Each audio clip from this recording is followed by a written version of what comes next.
Kookie, welcome back, mate, for our last podcast on the economy and interest rates and all those wonderful things before the year ends of 2024. And yet again, not another interest rate reduction in sight. What do you reckon, Not mate? inside. G'day, Mark. And yeah, hopefully it's a happy new year in 2025, but sort of looking at 2024, the RBA do not want to cut rates. They haven't. Even though a lot of other central banks have trimmed, including earlier this week, the RBNZ, our friends in New Zealand, cut another 50. So they've cut 125. The Fed's going to cut again in December. And, you know, that discussion that we've had in the past about the Europeans, Canadians, you know, just about everyone in the G7 or G10 countries are cutting rates except us. The RBA are still not convinced that their underlying or trimmed inflation measure, headline inflation's great, 2.1%. We got the number earlier this week. But the underlying inflation, so taking out the prices that are distorted by the government, the electricity subsidy is the top tier one at the minute, which, you know, lowered electricity prices by close to 30%. When we look at, or when the Reserve Bank look at the underlying inflation, what's actually happening to the things that supply and demand are actually causing to prices, not government subsidies, it's still 3.25%, 3.5%, depending which month you look at. So that's interesting because you mentioned that the rest of the world is reducing rates. Do they look at headline inflation or do they look at underlying inflation? Like our Reserve Bank, they look. The US has the personal consumption deflator in core terms, which takes out shelter, which is housing and energy, petrol, but they include everything else. And whether there's a government tax change, it's included in this shelter and energy. Bank of England, European Central Bank, they have their own subtly different measures. And yes, of course, we need to know why inflation's going up or down. And is it in the control of the Reserve Bank of Australia or the European Central Bank or the Bank of England? That's really important. If it's a 1 month petrol shock, you're not going to change rates. You know, that's absolutely fair enough. But the other central banks have sort of got a target for inflation, which is a little bit different to the Australian one. It's usually a little bit lower. It's 2%. 2% in most countries. They don't say 2 to 3. They say 2. 2. We're 2 to 3. So, and Michelle Bullock, our RBA governor, has said this time and time and time again.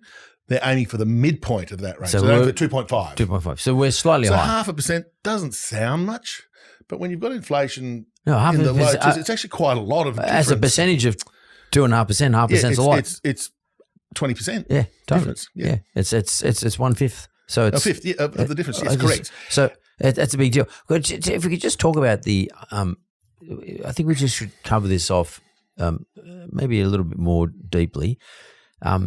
The headline rate, which is what the Australian Bureau of Statistics released this week for the monthly read. Yep. Then we get a quarterly read and we get an annual read as well. But it came out at 2.1. It sounded fantastic, right? Sounds great, yes. It sounds fantastic. Yep. But just explain the context of that relative to the RBA. So the RBA, and correct me if I'm wrong here, is they're looking for a sustainable inflation rate at the levels they want. So sustainable means what? Is it near term, medium term, long term? Maybe you could give us a view on that.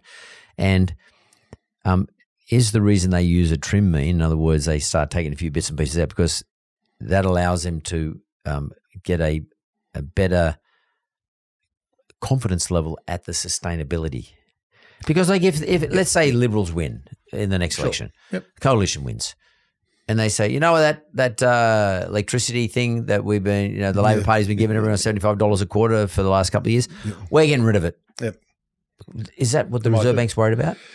Because that'll have an impact on inflation, on headline inflation. Yes. Is that what you're worried about? Yes. So to take a step back, the Reserve Bank want to reduce the volatility in the economy. They don't want to hike one week and cut the next and hike again. They want to do the right thing so that there's an element of confidence in the business sector and the household sector. Yeah, we know they've started a cutting cycle and a hiking cycle. You can sort of get a bit of a feel for what's going on. And that's important for them. And I think it's an important objective, yes. So they want to be sure that when they do move rates, So we're talking about rate cuts sometime, maybe. They want to be sure that inflation, as you said, that lovely headline figure of 2.1% annual inflation, isn't going to be lost in the months ahead when, say, for example, the electricity subsidy is ended, if there's a change of government, even the current government might do it, or there's something happens in the Middle East with the oil, because the other big thing that it's been petrol saw the headline figure drop was petrol prices dropped. I think it was 13% over the years. So that took off another couple of tenths of a percent. So there's a couple of things there that if the RBA had their sort of hand on their heart and said, well, will that continue? Well, on the electricity one, very probably not. It can't continue forever. Because it's expensive. It's expensive, and, it's not part of the inflation targeting.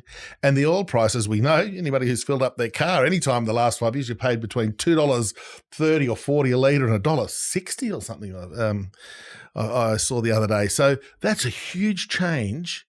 It feeds into the inflation rate, yes, but the RBA likes to sort of move away from those things because they could easily unwind the other way, and they've just taken the decision to cut rates. Oh, my God, the electricity subsidies disappearing, change of government, whatever, next election. Oh, the oil prices just jumped up and the petrol price is $2.20 a litre again because of something happening. Headline inflation goes back to 3.5% or 3.75%. Think, oh God, we've cut rates and we shouldn't have. That's why they trim out volatile items. And there's been examples in the past too, Mark. You remember the floods in Lismore where the fruit and veggie growers are. Remember lettuces, $10 a lettuce. That caused the CPI to go up. Oh, when there was Cyclone Yazi, I think in Queensland, banana prices went up to $15 a kilo.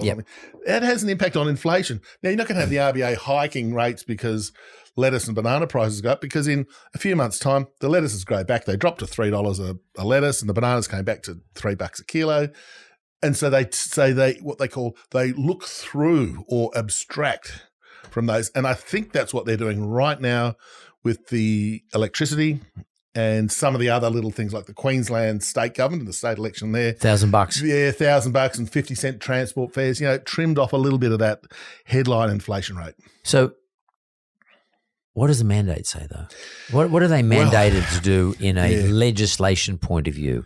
That is a really telling question. It's something that I've got a bit of a bee in my bonnet about it, but look. Well, fess up. Come on. In late 2023, when shortly after Michelle Bullock was appointed as RBA governor, and that was only shortly after, Jim Chalmers became treasurer, roughly a year after, a bit more than that. Whenever there's a new treasurer or a new RBA governor, this is part of Peter Costello's reforms from the mid-1990s, where that you have a statement on the conduct of monetary policy. It's usually pretty normal, but we want to keep the prosperity of Australians high. We want to sort of make sure that unemployment doesn't get too high, and always since the mid-90s, inflation between 2% and 3%. So that's where that's put in writing, chipped into the sort of stone of writing. Now, your question about what is the mandate? This is what I said. This is why I've got the bee in my bonnet. I looked through that, and there is no reference in the letter or this statement on the conduct of monetary policy that Michelle Bullock and Jim Chalmers agreed to that has trimmed mean or underlying or core inflation. It is just the annual change in the consumer price index, the headline figure, and that's what's in the mandate. So has Michelle Bullock taken a little bit of license on this? Or would she do it in consultation with the Treasury? Because, the Treasury wouldn't be happy with it, because the Treasury would like 2.1 as being a reflection of how well he's managing the economy. Yep. He would love a rate cut too.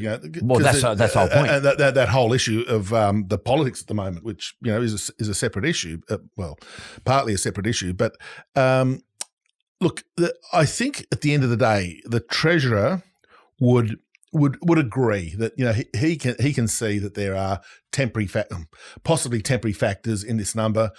As the Reserve Bank put in the minutes, which came out of last Thursday last week, they said they want more than 1/4 of low inflation to confirm that we've broken the back of inflation. So we've sort of had. But do you mean trim mean inflation? She didn't say just lower headline. Inflation. Right. I think the implication was trimmed mean.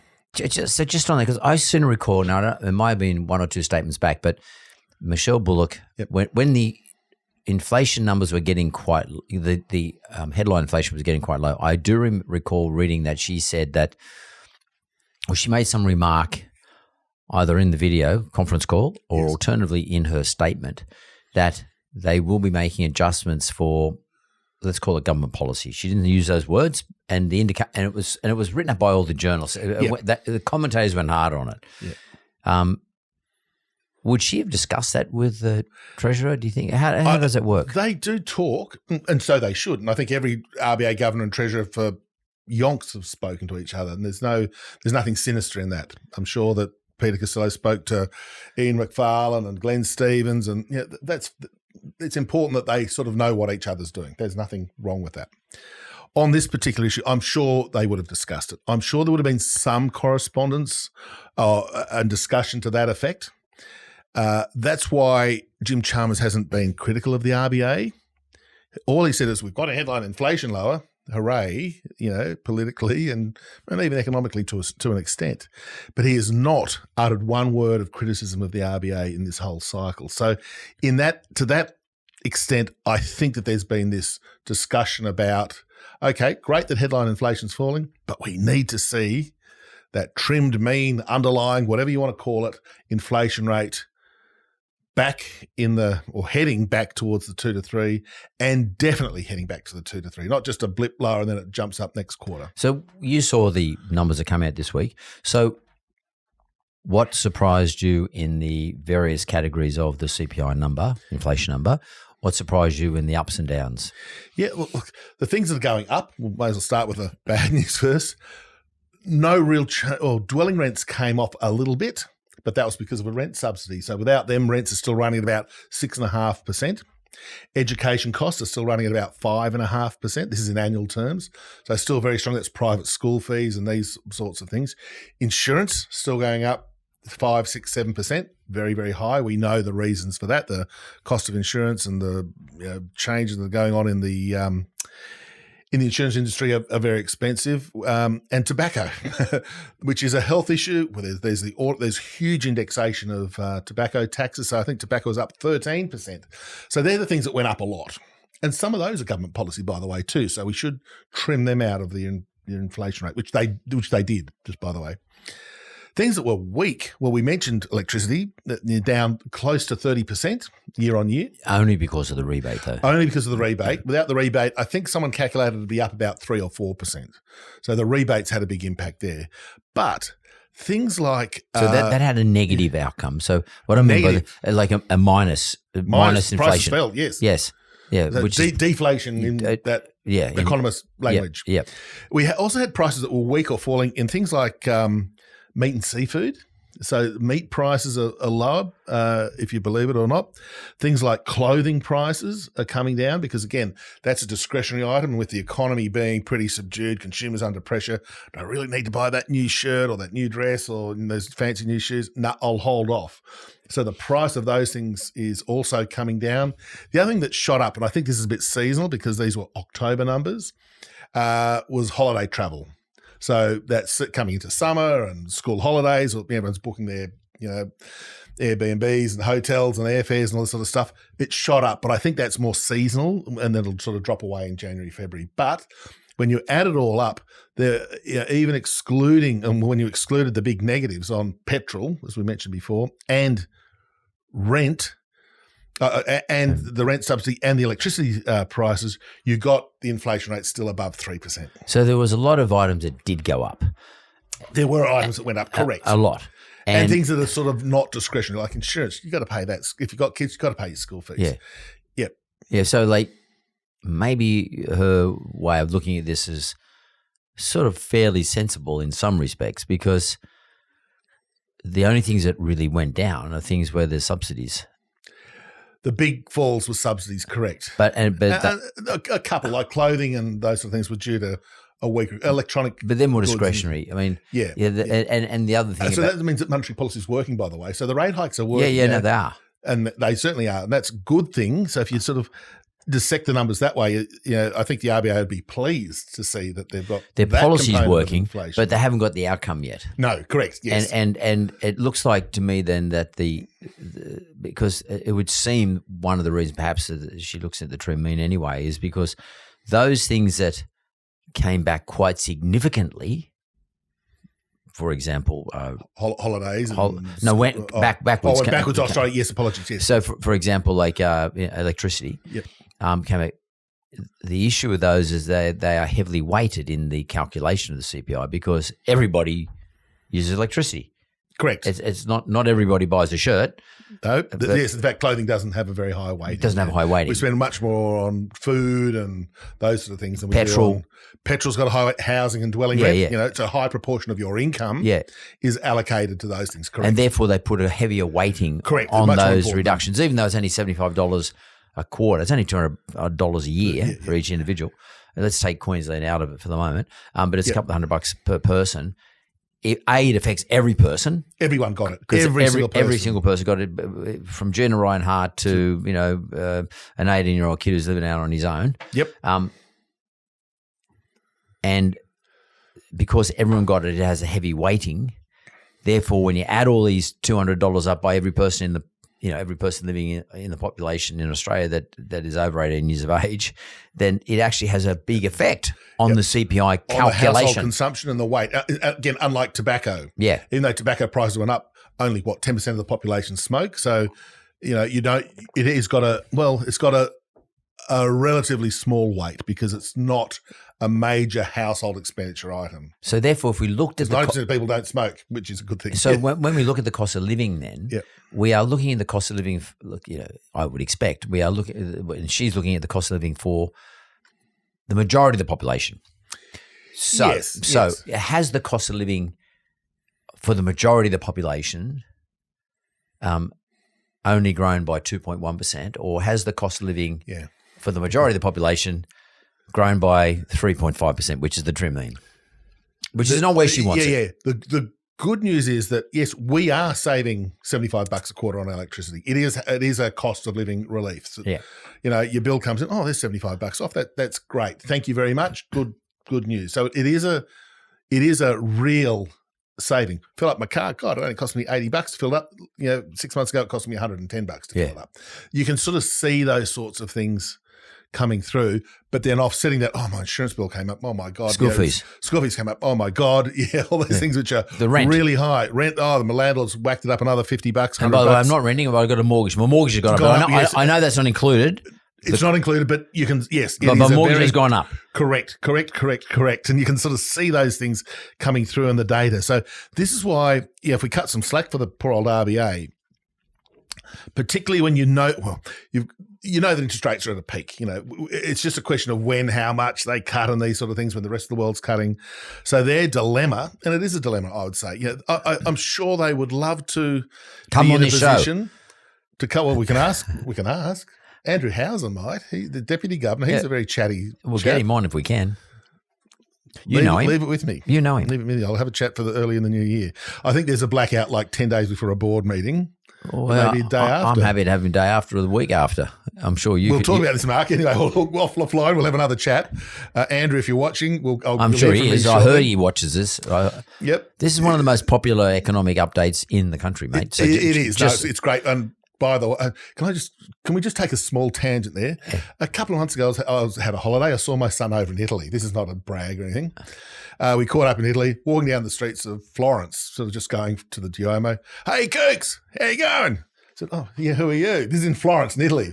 Oh, I love your podcast with Mark Bouris. I love it. And we sat on the side of this sort of street corner in Florence in 35-degree heat talking about the economy. And it was just a fellow who listened to the podcast. Well, I can tell you now. That's just by the way, Mark. So I was flattered. I thought it was great. Mate, this is one of the most our podcasts are by far, yours and mine, on this topic, are by far probably the most popular. I mean, we get some odd ones in the straight talk because it's based on some crazy guests, but generally speaking, on a consistent basis, this stuff outperforms most stuff that we do. Oh, and this is why I absolutely love it. And I love preparing for it. I love sort of thinking, okay, what are we going to talk about? What are the hot topics? And, we discuss that sort of stuff. And so getting back to the point too, because I think this is it's really, and the reason why I think I love doing these podcasts with you and the whole discussion is that economics and your personal finances are something that you should know about. It's really important, and thankfully, many people do. Well, they are becoming far better educated. But you can never learn too much about your finances. Even us. I learn stuff every day. Me too. Me. Because it changes every day too. That's right. You look at the markets, you look at something, the news comes out. Oh, the monthly CPI, what's that mean? Because that's only been a recent innovation here in Australia, and the Reserve Bank are putting out trimmed. What the hell? Output gaps, and so you're learning a lot, or every day. Tax policy changes. Things change that you might have had your best laid plans sorted out. Oh, and then along comes the pandemic. Oh God, who saw that? And that causes ructions in economics, personal finances, and the like. And new events, new outcomes, things that no one ever thought of before. And this is where, as we were saying just before, to go back to where we were, we cut the RBA some slack because they haven't seen it either. And it's not a criticism. They're mortals. They're human beings. They go to work. Sure, they're bloody good economists and they're really, really smart. But they just go to work like you and me, and they sort of see that. I think Michelle Bullock's spoken about it. The prostitute was filling up a car with petrol and she had a haircut. And oh my God, the cost of a haircut's gone up. So good on her. She was sort of down to earth. And that's what I really like about her communication skills. But they live it too. They're not just in their ivory tower, to use that cliche. And so when they're sitting there on the more serious matters, and should we cut interest rates? We meet in a couple of days' time or 10 days' time. What are we going to do? And they get all these wonderfully smart economists crunching these numbers. What's happening to inflation? What's just government policy related? Oh, what's the world doing? Why did New Zealand cut another 50 and the Federal Reserve and Trump? What are the tariffs? There was a freedom of information request. I don't know who did it now, but it was only just released in the last few days. Had the RBA done any modelling on Trump tariffs between the US and China? Lo and behold, they had. And so they released this under freedom of information. Bloody interesting because they... What did it say? Because I didn't see that. It just... I did read she said that they didn't have a view at this stage. They didn't have a view previously, but under this freedom of information... Yes, they didn't initially. She was sort of ho-hum about it, hush-hush. But this thing... And it wasn't in huge detail. It was only like a couple of paragraphs in a sort of a briefing note, an internal briefing note, not for public... Well, in theory, not for public viewing. But it said it's negative for global trade. Negative meaning what? Trade will slow down. Exports and imports will decline. So growth. Yep, growth will slow down because of these tariffs. They said Australia probably won't be directly affected, but, and this is a really important but, because of our export dependence on China, who take a third of all of our exports, if the Chinese economy slows down, demand for iron ore and coal and all this other stuff declines, we have a hit to our national income. And the conclusion was, and of course, this is if there is, I can't remember the terminology, like a severe trade war tariffs, the Chinese retaliate and the Americans hike. Canadians are on board too. Yep. If that happens, it is negative for the Australian economy because we are still a big exporter, particularly to China. We have weaker bottom line GDP growth. And in time, again, lags, we've discussed those in previous podcasts, we have a lower inflation rate because of it. Well, that's a lower dollar. Sort of a good thing for us. A lower inflation. The weaker growth and the export income is the thing that takes a hit that causes that lower inflation.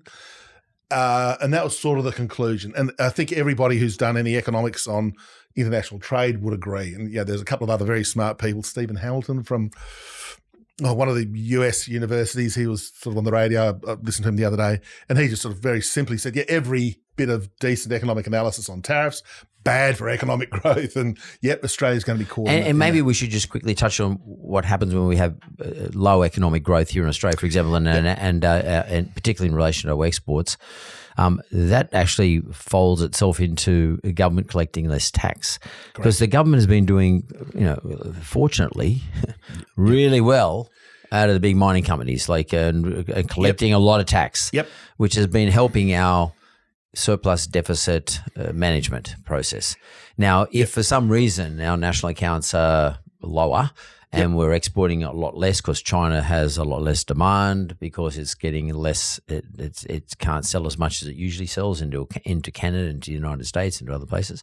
And assuming, she did say this, assuming that China can't find other markets to sell to, but assuming that for the moment, because by the way, Russia and India love buying stuff from China. Indeed. So China might be able to solve it, but let's just assuming they can't find it. Yep. What it means is that we start to get a bit of pressure on our own budgets here. Correct. Now, does that mean a tax hike? If let's say bigger deficits, does it mean bigger a tax budget deficits. Could that mean a tax hike? If the reason is simply that we run a bigger deficit because of weaker commodity prices and lower export volumes of iron ore and stuff, I think no. I think the government will just let it slip, and it's wait for it to automatic recover. stabilisers, and hopefully the trade wars only last 6 or 12 months and they'll recover. A little bit like that underlying inflation discussion with the RBA. If it becomes entrenched and then they realise, oh my God, we've got this ongoing problem. It's not just a 6-month wonder, or it's a more entrenched problem. And they see that China, maybe can't find alternative markets, because I think Trump also wants to put tariffs on the Europeans. So the Europeans, who are big consumers of Chinese manufactured goods, who isn't, they might retaliate, and you get this absolute hell to pay on the trade side. If that happens, and our budget deficit goes bigger and bigger and bigger, the government of the day would be confronting budget deficits that are not just, sounds like a big number, but 20, 30 billion, that's okay. It's only 1% of GDP. If they start approaching 50, 60, 70 billion, okay, you got a serious issue. So can I, and I don't know if this is true or not, but are there any off balance sheet? You probably heard about. I think I know what you're going to ask. Yes. The current disputes. I mean, the current discussion. Yes. It's in the media anyway. We might as well talk about it. But they come up and say, "Well, here's the budget, and this is what we're going to spend the money on." But then they go off and spend money on off budget. Can you explain what that's about? Okay. The budget that we hear about so often from the government is where they raise revenue. So company tax, income tax, GST, a couple of other sources of charging for passports, royalties and various other royalties, all that sort of stuff. That's the revenue they collect. And at the moment, that's about $650 billion a year, give or take. With that money, they then pay age pensions, defence expenditure, roads, schooling, healthcare, Medicare, all that other stuff. Public servants, all that stuff. Veterans affairs. And they end up with a budget deficit or surplus. And when the economy is booming, they collect, like as you said, from high commodity prices. They collect a lot of company tax because the Rio, BHP, Gina Reinhart's business, Roy Hill, whatever it's called, they make so much money they pay tax. And the government says, yippee, we've got a good budget position. That's the normal budget. There is this off-budget stuff, which has been around for it's not new. 20 years. Yep. It's got bigger in the last 10 years. Both sides have used it, where they say, for example, the NBN, which of course has been around for 10 years now, or whatever, for 15 years, because that was capital expenditure, So it's not day-to-day stuff. It's not day-to-day expenditure. And even though the Labor Party says they won't privatise it, not sure whether that's a good idea. When it's fully up and running, like Telstra, they privatised Telstra when it was making money. Maybe when the NBN's up, fully functioning, they can privatise it. But that's by the by. But all that money, the tens of billions of bucks that they spent on, the copper to the node and all this other stuff, building the NBN, like bloody good NBN, good on them. We need that sort of stuff. It was not on your day-to-day budget because then we'd have a horrendous deficit. It is an asset to the government. Whereas if they pay an age pension to someone $1,000, that's an expense. It's an expense. That's it. If they spend $1,000 building the NBN, they've got an asset, and that's where this housing fund is also going to be captured. It'll be off budget, so it won't be in the budget. It's publicly available information. It's not secret as such. Yeah. So just say they spend $10 billion on building houses. They will own those houses. They are government assets. And one day, I'm sure someone will privatise them, like the defence housing. Yeah. All those years ago, I think might have been the Menzies government. I might be wrong, so don't quote me on it specifically. When we provided houses for defence staff, because they moved all around the country and all this other stuff, whatever, here's a house, you can live in it sort of for subsidised rent.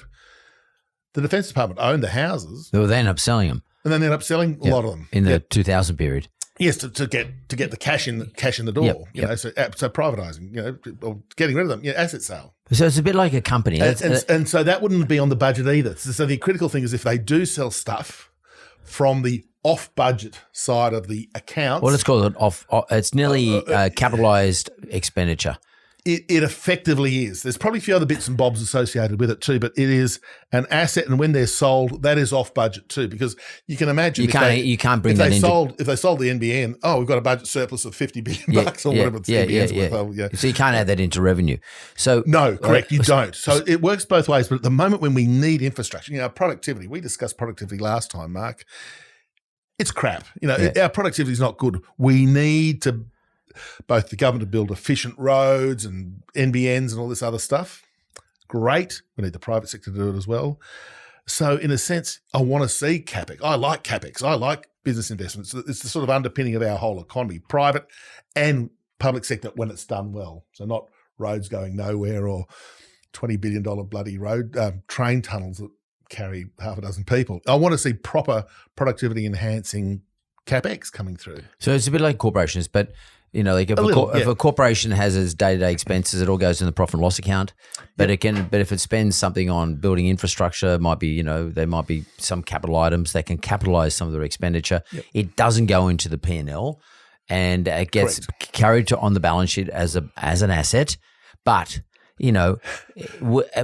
companies like mine, we get audited, so we get checked. The auditors come and say.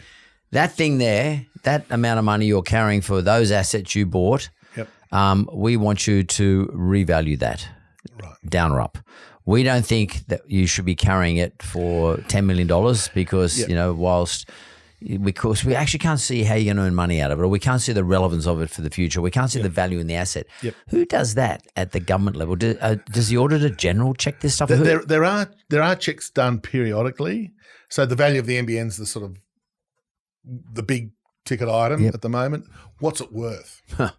Who knows?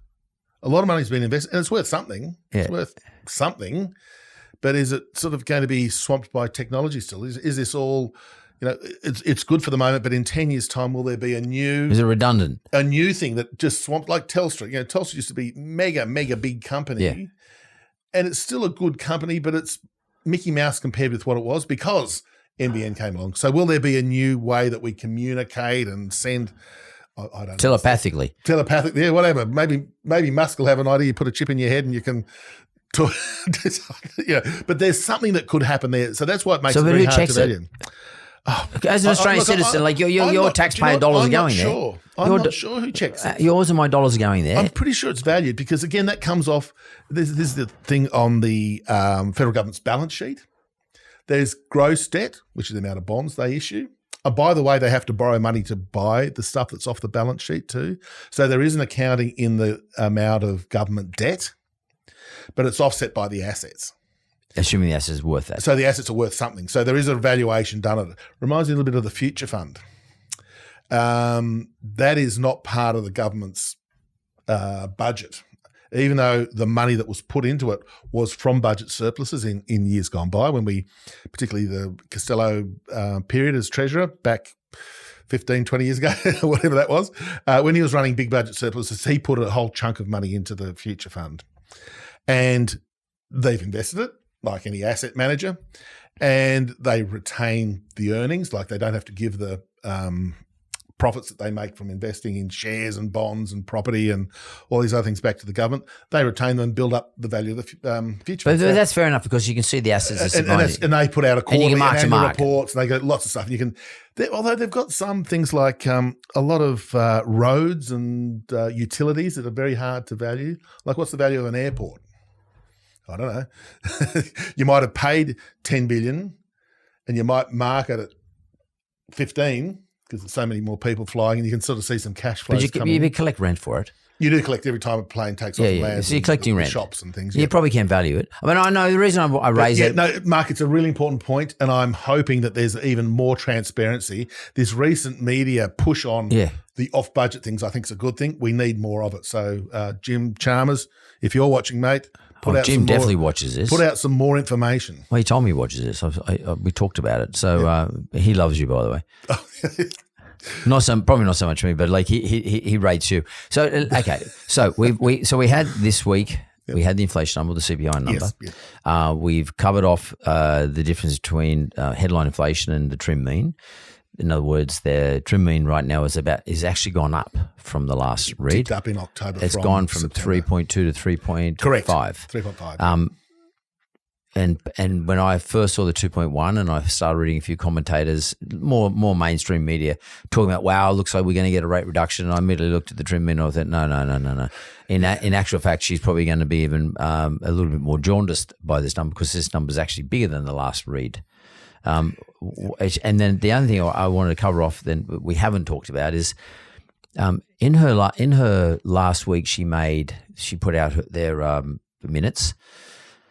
And one of the things I noticed in there thematically was this consistent theme that the RBA does not expect the inflation indicator that they're looking for, let's call it trim mean, to get back into where they want it to be until 2026. Yes. Not 2025, not the end of 2025, but 2026. So 18 months. Yeah, so should I, if I'm a borrower, should I be worried about that? Should I be thinking to myself, well, maybe there's not going to be maybe there's not going to be interest rate reduction in 2025 at all? Well, why would she say that? Yeah, she is relying on her forecasting team to produce those forecasts. Okay, let's say they're correct. And if they've got the best information, if they are correct, okay. And it's the midpoint of the target. It'll get to the high twos before then, but the midpoint, as we said before, she is targeting 2.5. Yeah. 2.9's not bad, but it's not what she wants. It's better than what it is.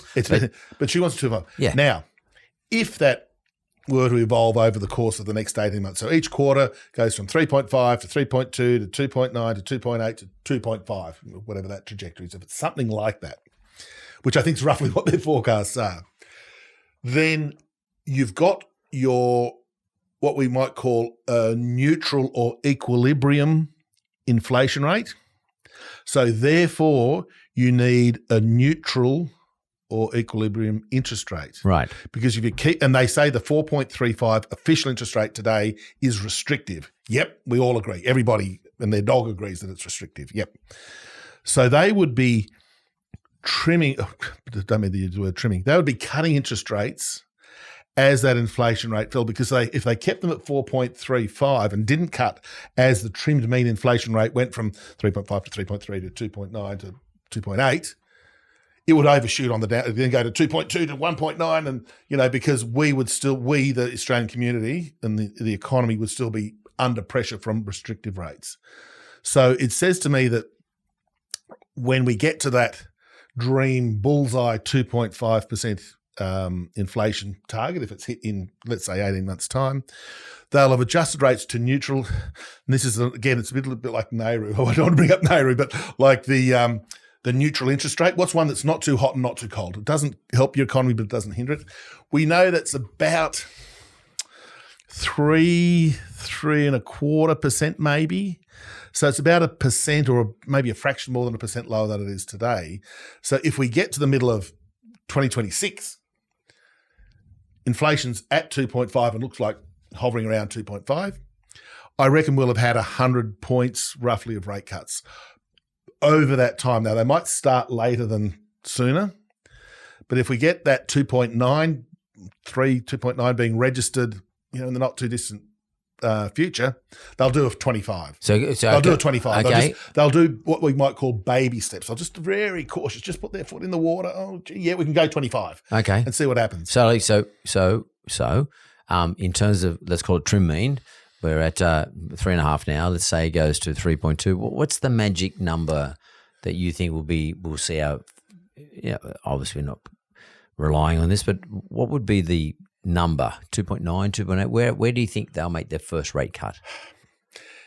Don't forget unemployment. Yeah. That's I part didn't of want the to talk about mandate. unemployment because No, it's nor too did I. complicated. Yeah, but if it's crept up a bit, if the unemployment rate's crept up and wages growth has crept down a bit. Let me add into that. Unemployment's 4.3. Yep. Right now it's 4.1. So just say in the next 3 months, we get to, let's say February, March, something like that, the next 3 or 4 months, and we get 4.1, 4.2, 4.3, and it hovers around there. If that trimmed mean number goes to 3.2, 2.9, I think they'll give the first 25. Right. And the wording, as they're always very cautious about their wording, will be, look, here's a rate cut. Don't expect too many. We're going to take a very cautious approach. We're optimistic that we're going to hit the 2.5. But if we don't, we won't do any more. If it looks as if we're still on track for 2.5, next meeting we might go another 25. Right. So they'll be really, really pragmatic on what they do. So what I'm taking out of that then, Kouk, is that where we don't have to wait until sometime in 2026, assuming the Reserve Bank's modelling is correct, where they are going to hit 2.5, which according to their modelling, to wait for an interest rate reduction. In other words, the interest rate reductions could well move in lockstep with the reduction of the trim mean. Correct. So if you think of it, you've prompted a thought, as you often do, Mark.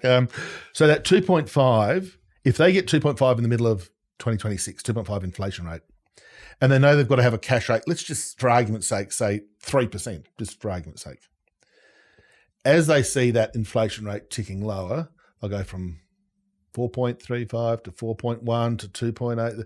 They'll go roughly every quarter, every 3 months. So maybe not every meeting, every other meeting, every second meeting.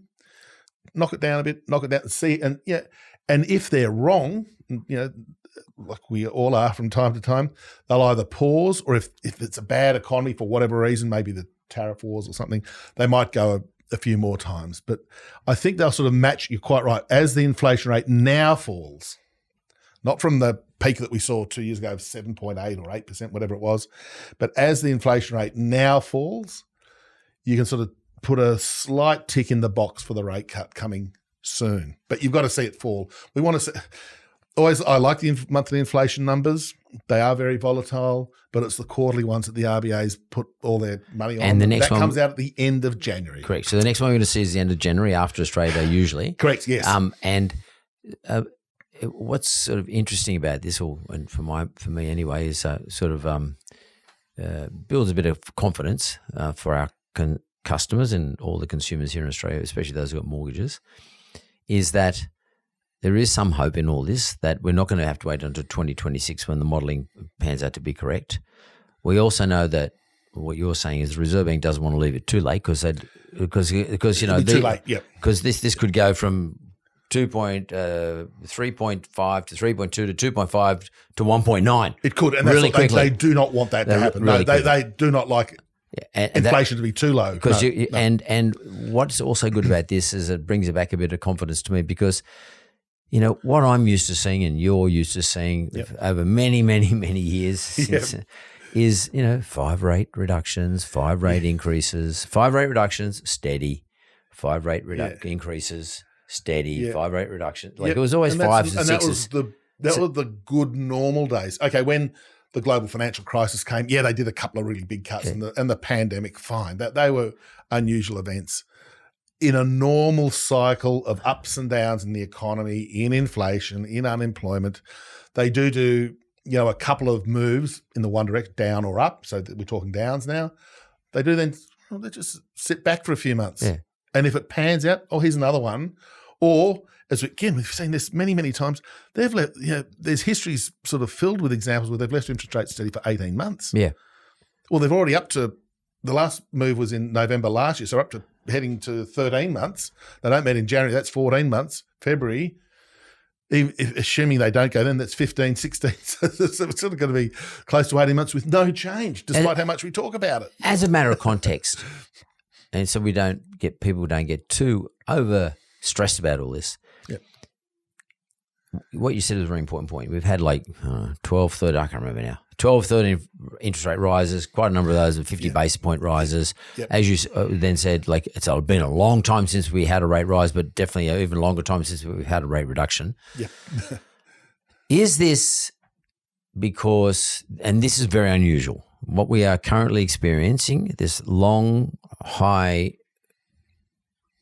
interest rate period is unusual. Is that because we had such an unusual interest rate decrease during COVID, and that came off the back of 10 years of rate reductions since GFC? So we had such an unusual period before, we're going to have to expect to have an unusual period after. Mark, you've said something that not many people have focused on. Before COVID came along, the official cash rate in Australia was 1%. Mm. So and this is this question about, did the RBA have enough ammo to sort of tackle a crisis when it came along, and it sort of didn't. It had so no cut headroom. rates to 0.1, fine, and that's why it had to print money. That's why I was buying government bonds, the lending money to the banks at 0.1%, what, that $200 billion. Term And then funding. that was why the federal government, in addition to the RBA's stimulus, pumped money to JobKeeper, JobSeeker, all this other stuff. Because there was 10 years of rate Oh. reductions before COVID. Yes, there hadn't been a rate hike since 2010, I think it was. And then we had this very gradual rate cutting cycle over a decade. And then, so 1%. That in itself is very unusual. Really, yes, that was very If I go back unusual. historically, over 50 years since they've been taken. Crazy. Yep. No, we usually get 18 months or 2 years of rate up or down, 6 to 18 months where they're steady, and then the reverse happens. Yeah. Yeah. I remember us having that conversation many times. But that's how we used to be all the time. And you still had to pick the timing, and occasionally they went a couple more than they either up or down back in the day.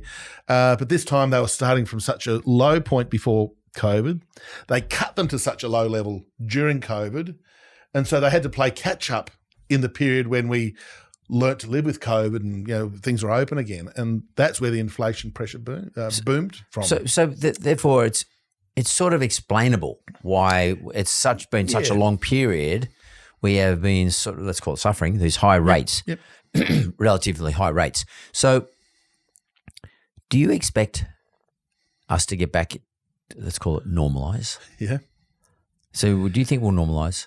I think so. And one of the things, this is sort of what gives you confidence about that? Yeah, the slow economy will feed into weaker inflation. It's a statement of fact in economics, and the economics textbooks haven't been rewritten on that sort of thing. So, and the productivity improvements are coming through. We had CapEx numbers today showing that firms are investing so much money on equipment, machinery, artificial intelligence, which are productivity boosting. You can produce more with the press of a button or a robot or these sort of things. And while there are other implications, which are sort of a story for another day, they are good for the economy that these things are coming through. That is low inflation. China is very weak, and what that means is that they are exporting goods at a low price. One of the reasons we had low inflation in the late 90s and 2000s was China was producing all these electronic goods for as cheap as chips. And we were importing low inflation from China. Just have to go to Bunnings and look around there for the drills and all the electronic items there. They're so cheap. So that's going to put pressure downwards on inflation, and it is working. I look around the world and see the inflation rates in these other countries. I don't want to labour that point too much, but what's happening in the rest of the world does also happen in Australia, slightly differently. We're mining and more mining than Europe and all these other things, but the main crux of the issue does happen here as well. Eventually. Yeah, we're a little bit different, but we're not that different. And we start a little slower.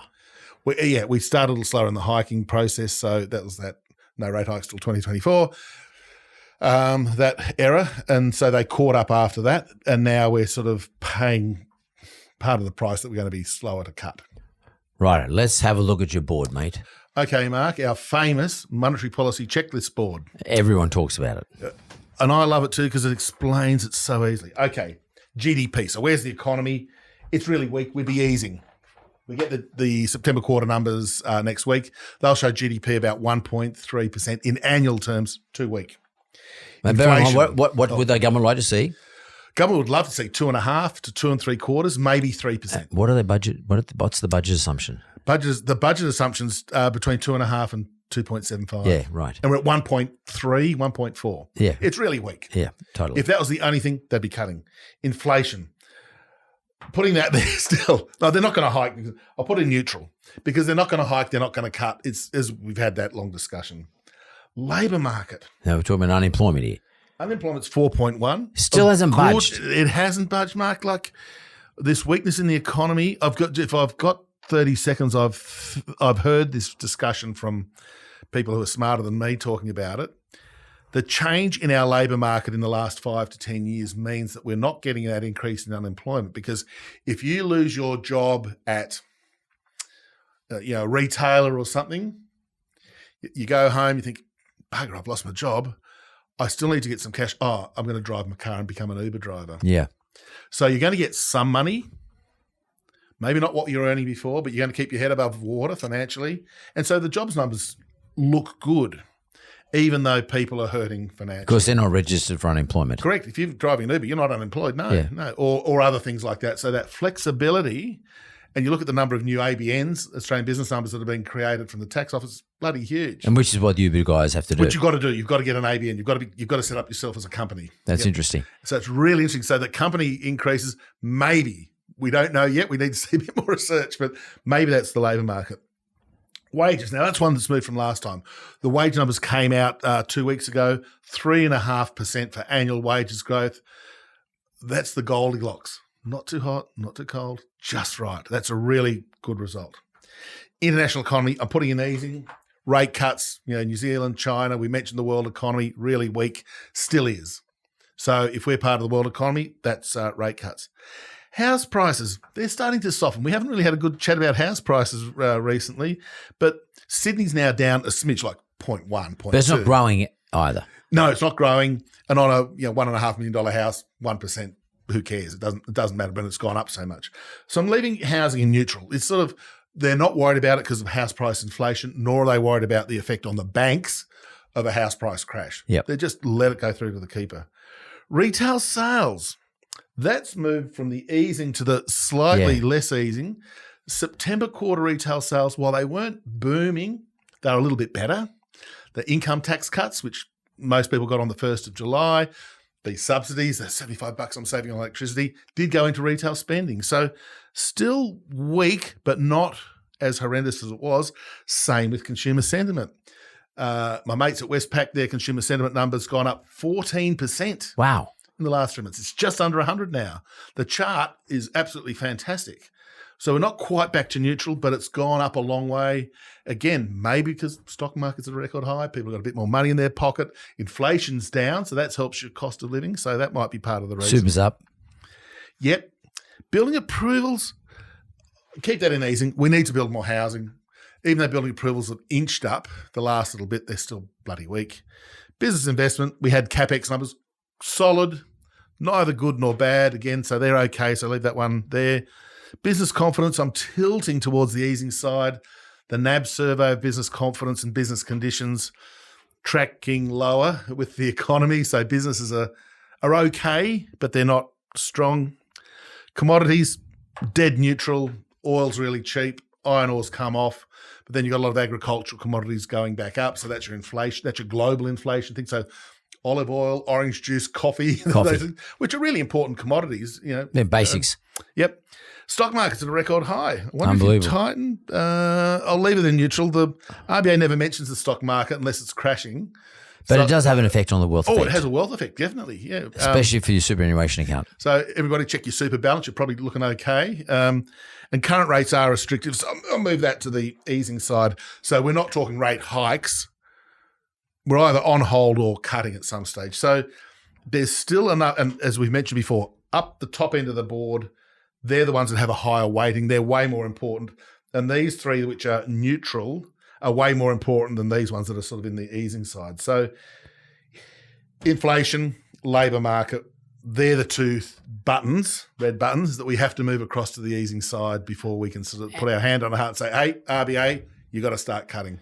And by the way, those two buttons there, the two red buttons in the neutral column, yep, if we've just discussed this, we need to get the first one, which is inflation or CPI. We need to get that have a 2 in front of it. Yes, it has 2 point something, even if it's 2.9. Yeah, Trimmed. Yep. Measure. Yeah, the trim mean or the trim measure or the underlying inflation number, however they refer to it. Then Koukie, you'll be putting on that red button over in the easy column. Yeah, I would for sure, yes. And I was sort of hoping to on this monthly number when the headline figure was 2.1. I thought, oh God, because it's so low. What's the trim? I thought there must be some effect on the trim. Yeah, it must be like 3.1 or 3.2. Nah, the 3.5. There must be, but those items that have just on this, and we'll finish off on this. But that's interesting you just raised because I did want to mention this to you. The last quarterly number was 2.7, I think. 2.7 for the annual figure. Yeah, yes, for the quarterly headline. Yep. But the trim mean was 3.2. Yes. But this one's 2.1, but the trim means 3.5. So there must have been quite a lot of stuff they trimmed out with a lot of weight. A lot of falling prices, the big falls, like not just falling 1%. And again, petrol, as we know, electricity, had a mental block there. Electricity subsidies were huge. They were trimmed out. And even things like clothing and things, they were probably trimmed out because they were the biggest fallers. And the things that went up, and we did mention a few of them like tobacco and education and healthcare and these things, insurance. They were only 5 or 6%, whereas petrol was minus 12, electricity was minus 30. So they trimmed out some really big ones. That skewed the trimmed mean higher in a mathematical sense. It's worth going to the ABS website, abs.gov.au, to the CPI, Consumer Price Index, and look at the methodology. How the hell do you get the trim number? I have to do that every other month because I forget what they do. But is there a final question? Because we got some questions from some of our listeners that we're going to cover off. But final question for you from me. Do you ever get a feeling that there's a bit of a fiction associated with all this stuff and that whilst we know cost of living is going up, but trim means and, subsidies services, inflation, and the weighting. Tradable, non-tradable. Yeah. Yeah. I mean, do you ever get to your point where you sort of say, well, is this a whole lot of crap? And, yes, I do. I do. But it is the system. I don't get me wrong. And governments are going to make a decision based on the system. Yep. And the system and those decisions will affect how we live our lives. I do get that frustration from time to time because the inflation rate is the most pure measure. What happened to electricity prices? What happened to bread? What happened to potatoes? What happened to petrol and tyres and insurance premiums and mobile phones books and newspapers and your health insurance as well as other insurance? What happened to these things? They measure those really accurately. But they pick the basket of goods and services. Based on household spending patterns. Right. They revise the weighting every year it is now. So 20 years ago... So we don't need bread anymore. 20 years ago, there were no mobile phones in the basket. They didn't exist. As they became popular, they went from a small weighting, maybe 0.5% to 1%. I don't know, can't remember what it is quite now. But, so they're now part of the inflation rate. And things like, horseshoes and horse and buggy, they might have been in the inflation rate all those years ago. Now it's cars. Yeah. And so they do change it with changes. And, I think back in the old days, this is something I found really amazing. Back in the 60s or something, tobacco had a 5% weighting. People spent 5% of their household Everyone smoked on bloody tobacco. Because everybody smoked. Yeah. I remember it. Everybody smoked. Everybody smoked and a lot. Anyway, it's now a fraction of that. So it's now because so few people smoke. So the weights change and even the items that are in the basket change. So it's fair to say, though, whilst it's arbitrary, it's not capricious. Yeah, that's a good word. So in other words, someone makes a decision on behalf of all of us, by the way. Yep. It's a group of economists in the ABS. They make the call.